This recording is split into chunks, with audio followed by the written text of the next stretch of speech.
Charles IV, King of Bohemia and Holy Roman Emperor, had a long and successful reign. The empire he ruled from Prague expanded, and his subjects lived in peace and prosperity.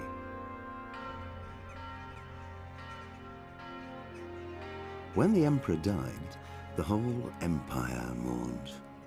More than 7,000 people accompanied him on.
Yeah!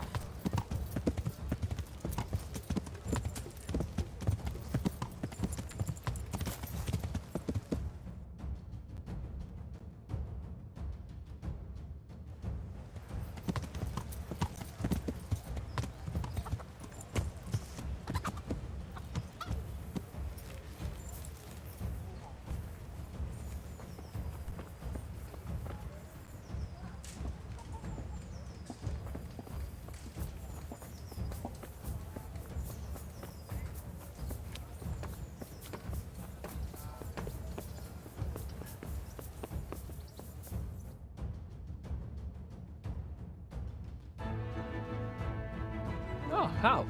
Are you going to the meeting with Margrave Jobst as well? I am. What about Istvan? I assume... That we didn't catch him? No. Because if we had, you'd be the first one to know. Have no fear. We'll get him eventually. I hope you're right. Anyway, let's go and see what Jobst wants from us.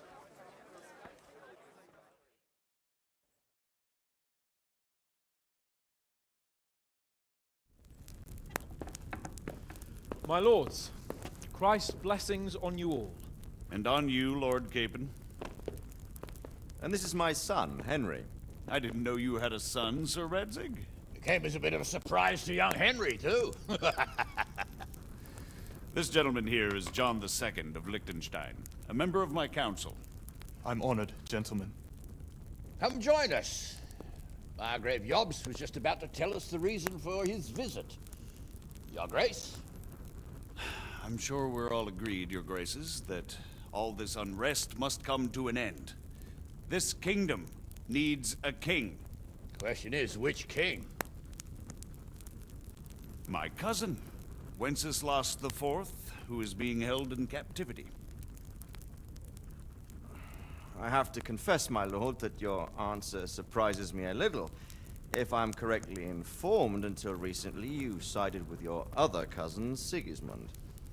That I cannot deny, and I have always stated my position plainly. But times have changed. How have they changed, Your Grace? Sir, there is one thing on which we undoubtedly concur. That King Wenceslas, unfortunately, did not inherit his father's gift for governing. Sadly, his failures have cost Bohemia, the nobles, and our whole Luxembourg family a great deal of money and effort. How did the king let it go so far, damn it? It's in his temperament. He cares only for wine, women, and the hunt. A king, in fact, who never wanted to be king. Then why didn't he just let his brother have the crown? Young sir, the crown weighs heavy when there are duties to be performed, but to surrender it means giving up great privileges too.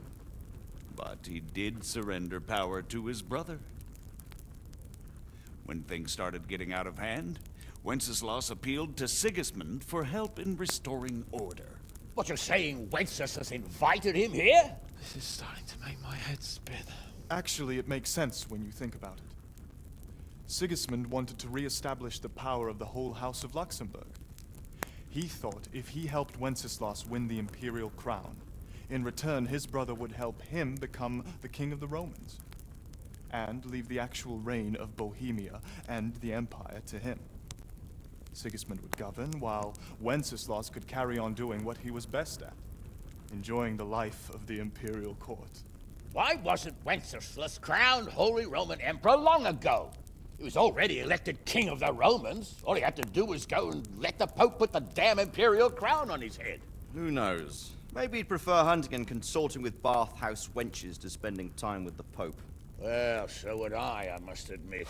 Sigismund's plan seemed sound enough, but it didn't quite work out, did it? It worked for a while. He and his brother reached an agreement.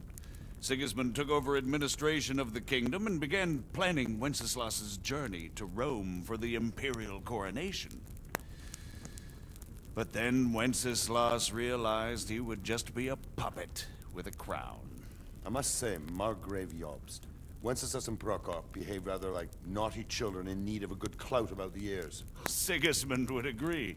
He was already planning his rule of Bohemia, and all of a sudden, the rug was pulled from under him. I'd say he lost his patience and decided he'd drag Wenceslas to the coronation kicking and screaming if he had to. Just like a naughty child, as you say. So he abducted him and your brother Prokop too, if I heard correctly. Correct. And you helped him do it, if I heard correctly. Yes, your graces, it's true. I was there when Sigismund abducted Prokop. I thought everything could somehow be settled, that we could make my brother see sense. But Sigismund just wanted to put an end to the dispute once and for all, whatever the cost. There was nothing I could do to stop him. And that's one of the reasons why I'm here. The worst of it is that it was all for nothing. Instead of putting a stop to the revolt, it escalated it, and the result is this chaos we have today. That's true enough, sir. But I must admit now, I'm not sure what your position is. The king is incompetent, but we must protect him?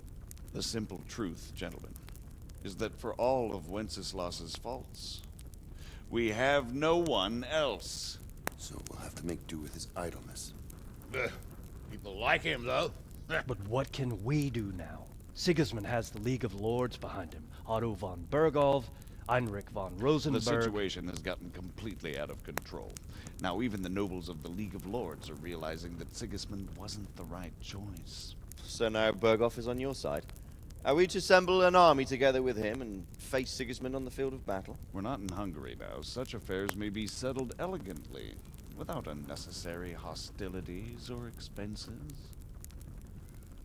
I have negotiated an alliance with the Hungarian bishops, the Polish, and of course the Czech nobility, against Sigismund.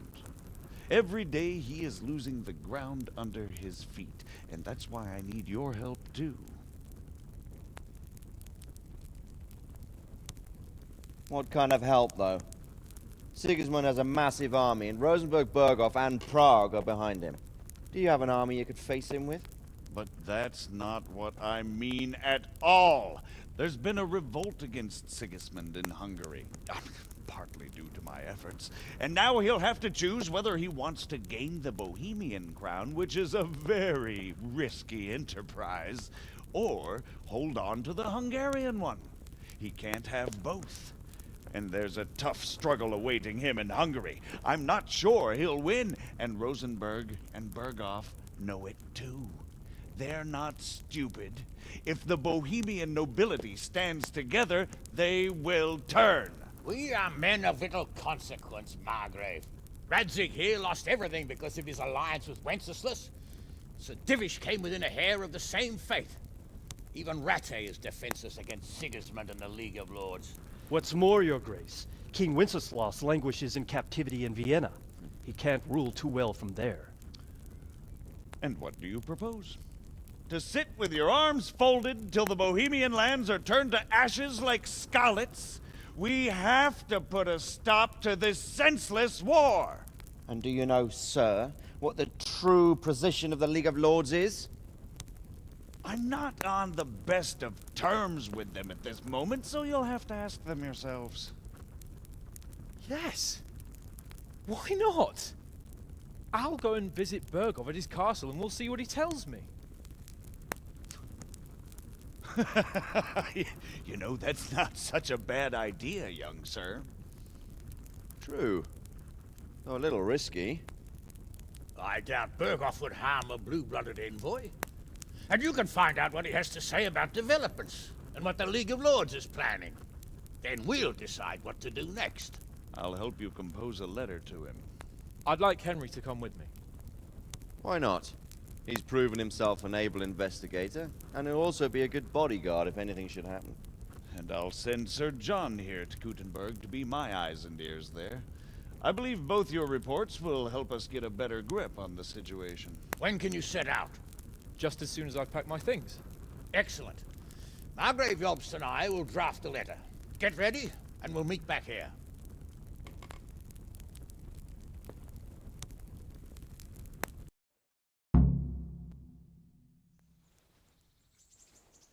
I expect it would be best to write it in your name as Lord of Life. Quite so, Margrave.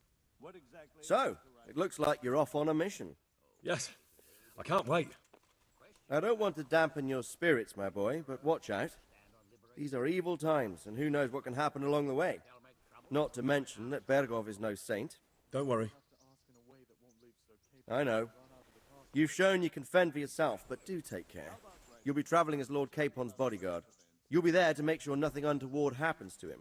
Keep your eyes peeled and your ears wide open. What Bergov tells you is one thing, but what you see may be quite another. Rest assured, Father. And don't get embroiled in anything else. Just hand over the letter, hear out his reply, and return. Yes. Very well. Bergov is at Trotsky Castle. I think you'll find it quite an eye-opener. It's one of the finest castles in the land. It's 3 days' ride from here, so unless you hit a snag along the way, you'll be back soon enough. Any questions? I'm getting a bit lost in the Luxembourg lineage. It all seems a bit too tangled. The Luxembourgs have ruled the Empire and Bohemia for almost 100 years now. Emperor Charles brought this land to prominence. When he was in power, things had never been so good. Wenceslas and Sigismund are his sons, but by different mothers. Jobst and Prokop are their cousins. They were entrusted with governing Moravia. But instead, they've been in a bitter armed feud for years, and now Sigismund's fallen out with Wenceslas. Wenceslas also had another brother, the youngest, John of Görlitz, who was most probably poisoned. They seem like a hot-blooded lot. It's hard to keep up with their affairs, since they tend to change their alliances from one day to the next. Who is he really, this Jobst? The cousin of King Wenceslas. He's the Margrave of Moravia. I admit I don't know what to make of him myself. Until recently, he was allied with the League of Lords. For a time, he even served Rupert of the Palatinate against the king. And now suddenly, he's reversed his position. I don't know what led him to do it, and one can't help being suspicious. It's best to keep a watchful eye on him. But he really is the leader of the resistance against Sigismund these days. We'll just have to see how it all turns out. I'm a bit concerned so many people seem to think so little of King Wenceslas. You knew him, didn't you? What's he really like? Well, there's no straightforward answer to that question. He certainly makes a great hunting and drinking companion, but he can be very fiery and impetuous when things don't go how he'd like them. He never had much of a head for high office. He finds it tiresome. But once a man's grasped the scepter, it's hard to let it go again. You can't just abscond. You've seen for yourself what happens when he disappears for a few months. Better a bad but legitimate king than a bloody war over the throne. Who is this Prokop that Job spoke of? Jobst's brother, the king's cousin. He and Jobst warred over Moravian supremacy for years. Then they were allies for a while, betrayed Wenceslas and sided with Rupert of the Palatinate. But after Sigismund abducted Wenceslas, Prokop fomented a revolt against him, and Sigismund had him captured. Politics. Make of it what you will. I, for one, can't make head or tail of it most of the time. The League of Lords and that Berghoff we're off to see. Who are they exactly? The lords of the powerful houses. Heinrich of Rosenberg, Otto of Berghoff, Heinrich of Radetz, and others. They're unhappy with the way their influence declined after Wenceslas surrounded himself with the lesser orders of nobility. They abducted the king years ago and made him bow to their will. They got away with it that time, and now they've joined forces with Sigismund and done it again. But now it seems that Sigismund's behavior is starting to rub them up the wrong way, so they may well be thinking twice. We'll see what Berghoff has to say. I don't know all that much about Sigismund. He's the king's younger brother and king of Hungary in his own right. 7 years ago, he led a crusade against the Turks and was defeated at Nicopolis. Some say it was due to the recklessness of the French knights, most of whom were mercilessly slaughtered. Sigismund is ambitious and capable. He might well make a better ruler than Wenceslas, but he's arrogant, and to our misfortune, brutal. Not long ago, he himself was held captive by the Hungarian nobility. They dislike him as much as some of the Czech and German noblemen do his brother Wenceslas. Ironically, Wenceslas joined forces with Jobst to liberate him. And now this is how Sigismund repays his brother. There's no doubt about it, God does move in mysterious ways. Rupert of the Palatinate. That's a name I hadn't heard before today. Rupert is the Prince-Elector of the Palatinate. What's a Prince-Elector? The Prince-Electors are dignitaries of the Holy Roman Empire who have the right to elect the King of the Romans, who would then be crowned Holy Roman Emperor by the Pope. Rupert took the title for himself with the help of 3 other Prince-Electors, even though Wenceslas had already been appointed. Some of the nobility in the empire recognized Rupert's claim, but when he went to Rome to be crowned emperor, it turned into a fiasco. Now he's doing his utmost to get Wenceslas to acknowledge him, but so far without success. So, now we have 2 kings of the Romans. Jobst sided with Sigismund for a while, but now he's switched allegiance. He seems to do that quite a lot.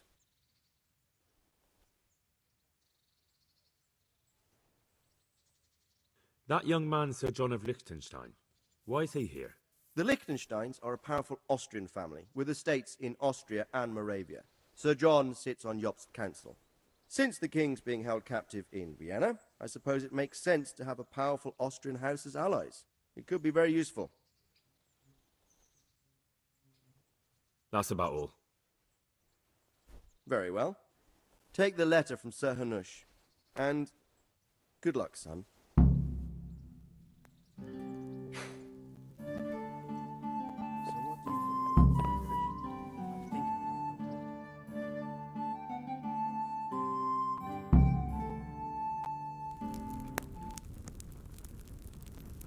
I believe we have written it well, gentlemen. Without a doubt. No one could deduce from this whether we are Sigismund's allies or foes. I must travel back to Brno now, but soon I will go to Brandenburg and I will stop here on the way back. By then, Sir Capon should be back and we can discuss how to proceed. Right. Before you leave, my lord, there is one thing that gives me no rest. Why did Sigismund come as a foe? It makes no sense. If I may, sir, I think I can explain. Oh, please enlighten us, young sir. I live not far from Hungary, where Sigismund reigns. It is a savage country, and the constant war with the Turks has hardened the people. They need a monarch with an iron hand. So when Sigismund felt the wind of revolt, he reacted as he would at home. Only what works on the Hungarian nobles does not work here in Bohemia. Bringing order is one thing, but slaughtering and pillaging with a horde of barbarians quite another. What purpose does that serve? But Sigismund did give the Bohemian nobles a chance to take his side. It was only when they refused his ultimatum that he lost patience and took to the sword. As for the barbarians, he could afford nothing better. The Hungarian nobility would gain nothing from joining his campaign in Bohemia. He didn't have enough coin for a regular army, and so he recruited the Cumans. What he does not pay them, they make up for in plunder. But in the end, he didn't have enough to even satisfy the Cumans. That's why he raided Kuttenberg and Skalitz. He wanted the silver. That makes sense. My lords, how's the letter coming along? It's done. Then we can be on our way. Now remember what we said, boy. All you have to do is deliver the letter, listen to the answer, and come back here. Don't provoke Berghoff in any way. Provoke? Me? Never, Uncle. We'll be back in a few days. Farewell, your graces. Come, Henry, my men are waiting. I wish you Godspeed.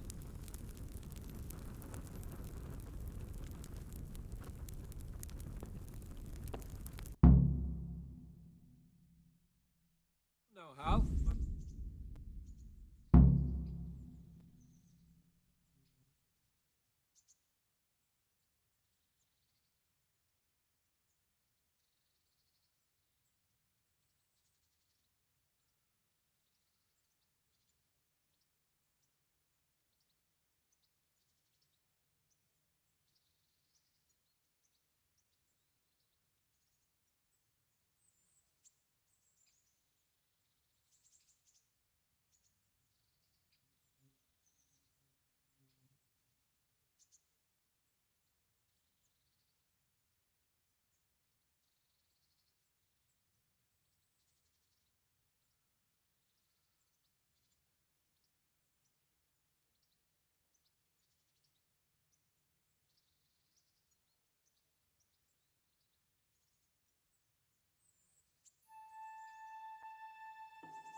Hey, you! Halt!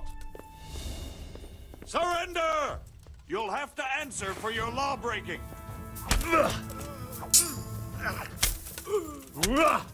Someone there? What was that?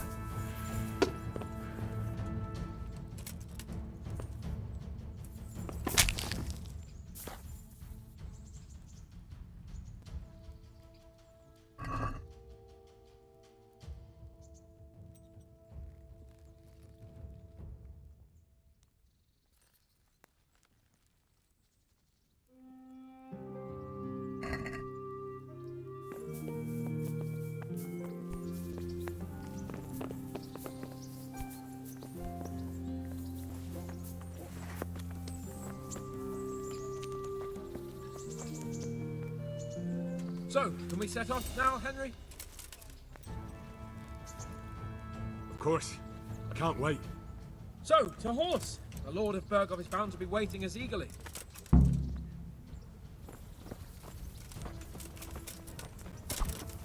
I'll slaughter you. Come here, Billy Liver.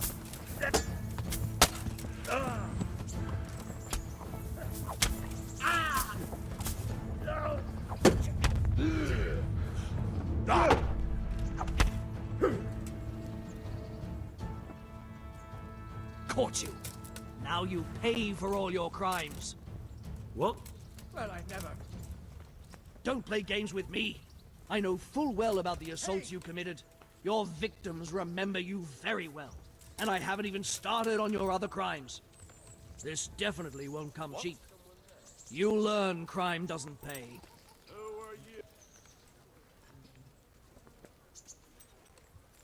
Oh well, what can I do?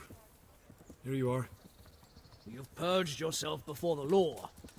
But I'll be keeping an eye on you. You can be sure of that.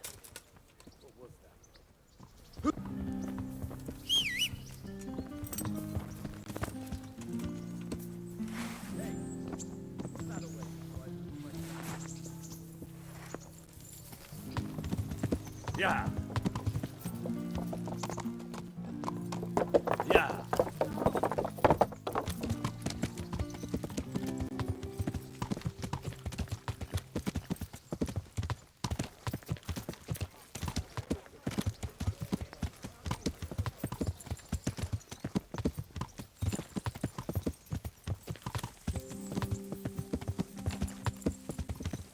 So, how is life in the High Born Bastard? I'm getting used to it.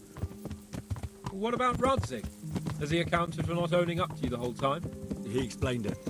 All will be well, I think. Glad to hear it. It's far more acceptable for a nobleman to befriend a noble bastard than a blacksmith's son. Mind you, don't come to blows with a blacksmith, my young lord.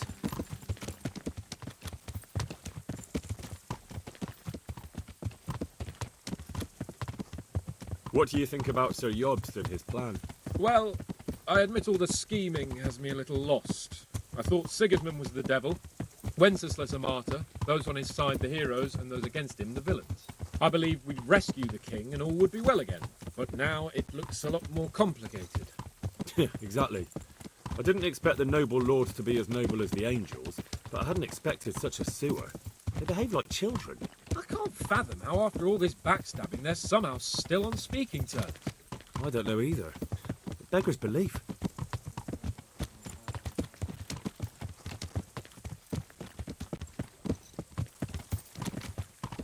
Did you know that King Wenceslas is such a... Feckless drunkard? Not really. And to be honest, I'm not sure I wanted to know. I slept better believing my fate was watched over by a wise and powerful monarch. So did I. What a dismal world when you can't keep trust in your own king. On the other hand, times were better with him here than with him gone. Isn't that the truth?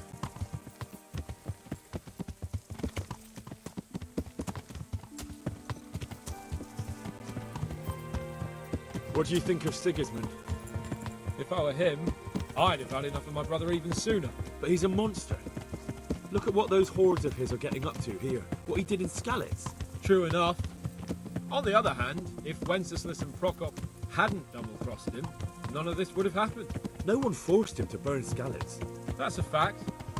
But he couldn't let them shit all over him either. Not that I'm defending him. He's a weasel. No doubt about that.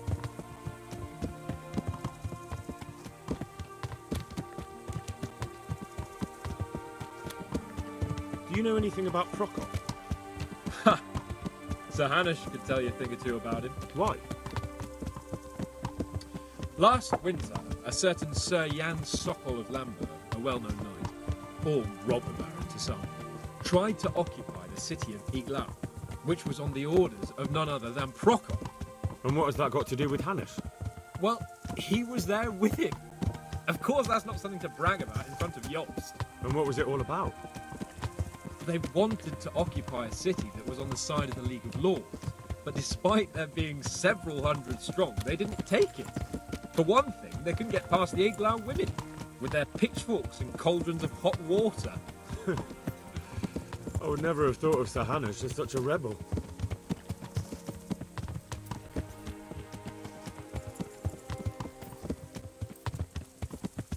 And have you heard anything about Rupert of the Palatinate?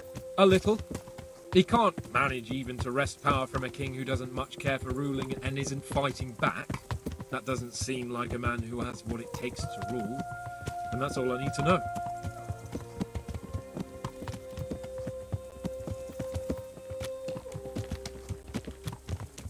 And that Berghoff we're going to see, do you know anything about him? I haven't heard much good about him, but I have a feeling that some other nobles are quite in awe of him. And his castle is apparently quite impressive. I'll be interested to see for myself.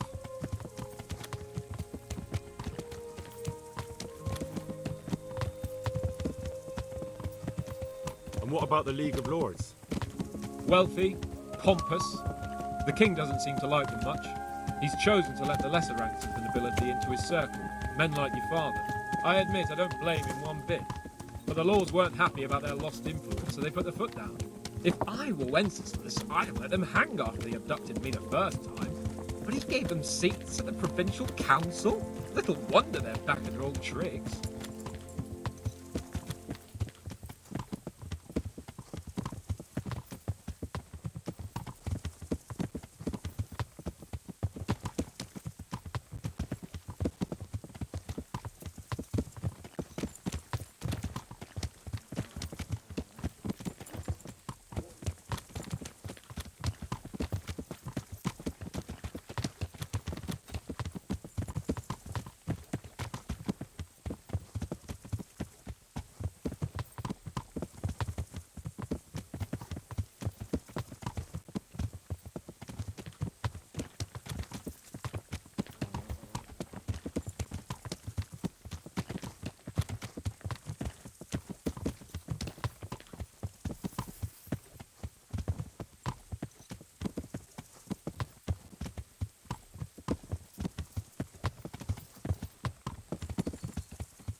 God bless you. What troubles you? Are you wishing you'd stayed home at Ratai instead of joining in our nighttime venture? You must be joking. I haven't had so much fun since... actually ever. Really? Despite being wounded? Actually, you missed the best part. When I was hauling you like a sack of grain to the battlements dead to the world. It can't have been that much fun if I fell asleep. But you might have handled me a bit more gently. I'm black and blue all over. Oh, all right then. Next time I'll just leave you to Istvan's tender mercies. Nonsense. What would you do without me? Still, thank you for hauling me out of there. Anything for you, my lord. God be with you.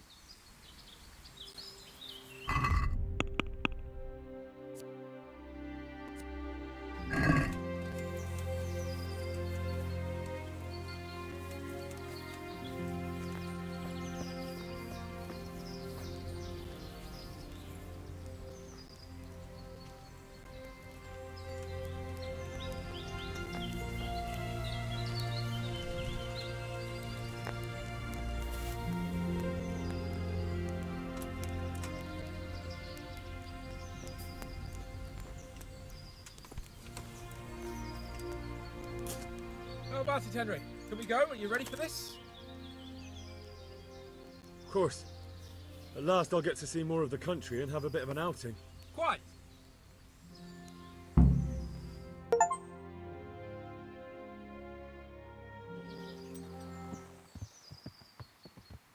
Let's get to it then. I finally have the feeling we're doing something worthwhile. We're helping to save the king. Instead of saving his drunken majesty, I'd rather find that horseman who murdered my parents, get the sword back from him, and skewer him with it. Cheer up, Henry. I have a feeling you'll get your chance one day, and it won't be long in coming. Forward, men! Audentes fortuna juvat!